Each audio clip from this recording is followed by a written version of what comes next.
Hello viewers, नमस्कार। Let's crack UPSC CSE के YouTube channel पर स्वागत है। चुनाव खत्म हो चुका, रिजल्ट आ चुका। रूलिंग पार्टी की एक ऐतिहासिक बहुमत बहुत सारे राज्यों में एस्टैब्लिश हुई है। Now finally the government thinks कि चुनाव का रिजल्ट आ गया, जीत तो गए, बट एक जगह जहां पर काफी प्रॉब्लम आ सकता है वो है इकोनॉमी।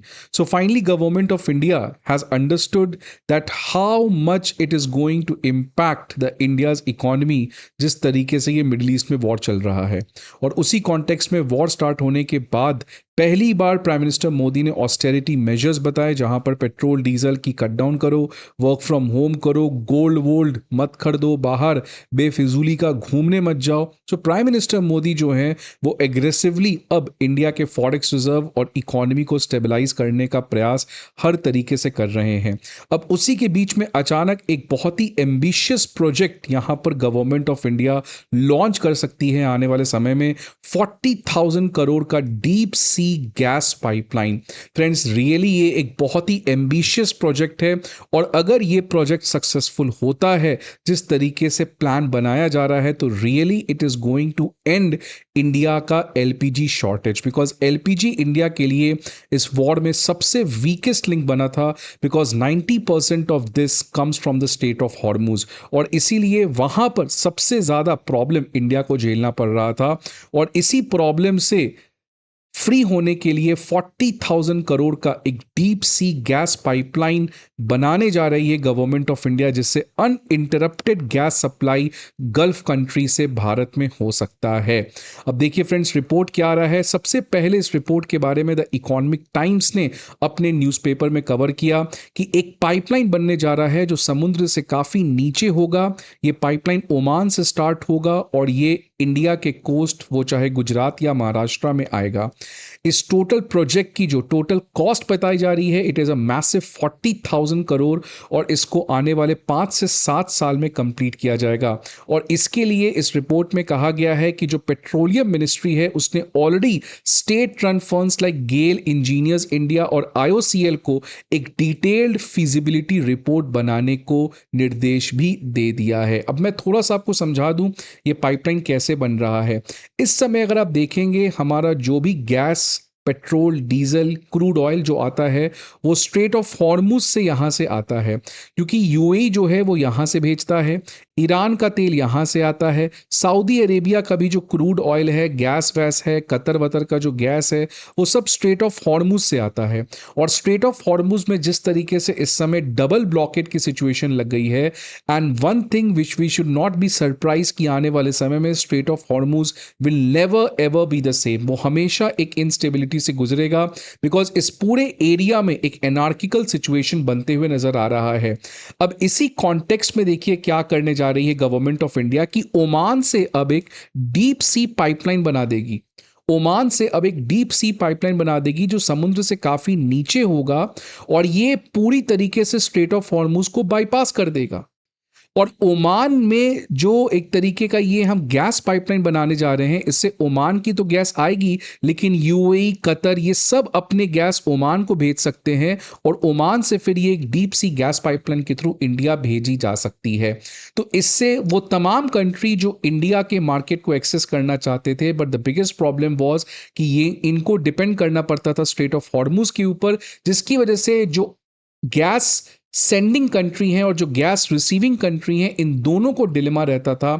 इन दोनों के डिलेमा को खत्म किया जा सकता है इस डीप सी गैस पाइपलाइन में। तो देखिए ये जो पाइपलाइन है ये अरेबियन सी से क्रॉस करेगा via Oman and the UAE, avoiding geopolitically sensitive area which is obviously the strait of Hormuz. This pipeline would allow India to access gas from Oman, UAE, Saudi Arabia, Iran, Turkmenistan and Qatar, a region with 2500 trillion cubic feet of gas reserve. Because gas तो आपको यहीं पे है, तो यहां से gas को हम एक्सेस कर सके ओमान के through, deep sea gas pipeline के through. This is what India thinks कि एक मास्टर स्ट्रोक है अपने स्ट्रेट ऑफ हॉर्मुज के ऊपर जो डिपेंडेंसी है उसको कम करने के लिए। ये जो पाइपलाइन है आप देख सकते हैं 3500, लगभग 3500 मीटर समुद्र के नीचे बनाया जाएगा, जिसकी वजह से दिस पाइपलाइन अगर ये बनता है तो it will be one of the deepest under C pipeline globally.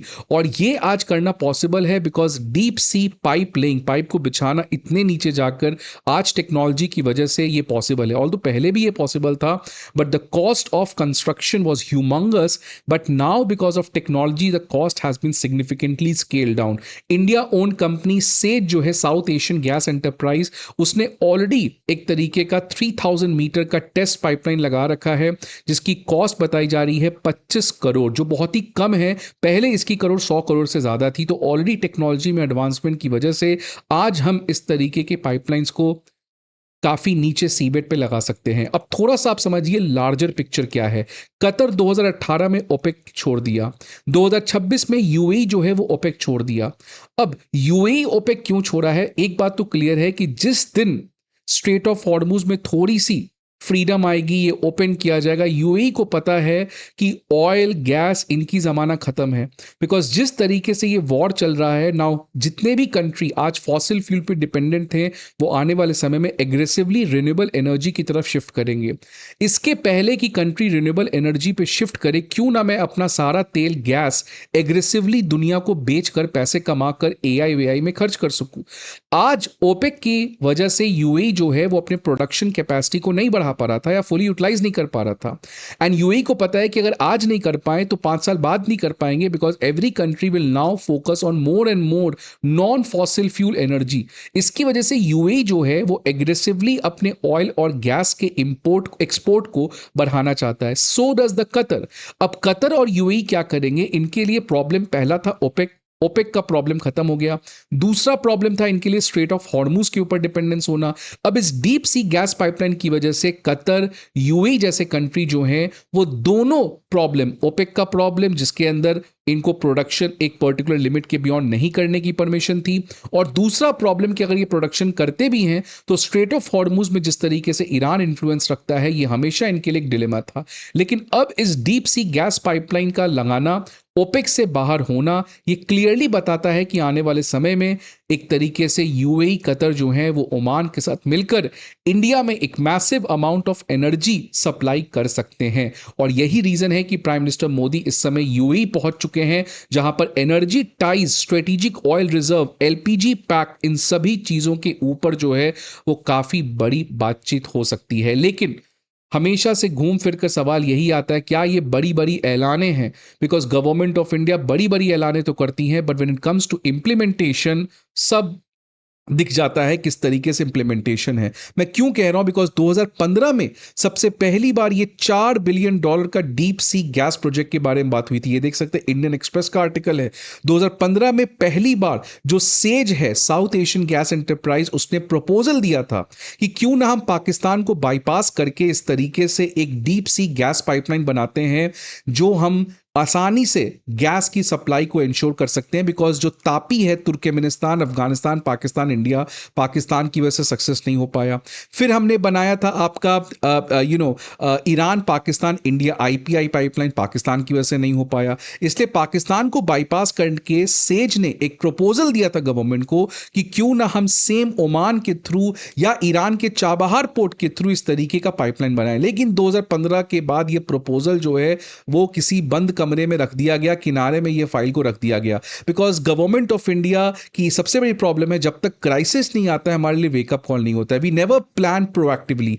आज इसी का नतीजा है कि आज हम क्रिटिकल मिनरल के ऊपर डिपेंडेंट हैं। चाइना जो है वो 2000 से क्रिटिकल मिनरल पे काम कर रहा है, सेमीकंडक्टर पे काम कर रहा है। आज हम सेमीकंडक्टर की बात कर रहे हैं जब ऑलरेडी सेमीकंडक्टर की क्राइसिस होते हुए दिख रही है। So we always waken up late and then we try to do something जो गलत है, बिकॉज हमें प्रोएक्टिवली करना चाहिए। अगर ये 2015 का प्रपोजल आज मटेरियलाइज होता तो इस तरीके की शॉर्टेज हमें नहीं देखने को मिलती। लेकिन चलिए, देर आया, अब फाइनली इंप्लीमेंट हो जाए।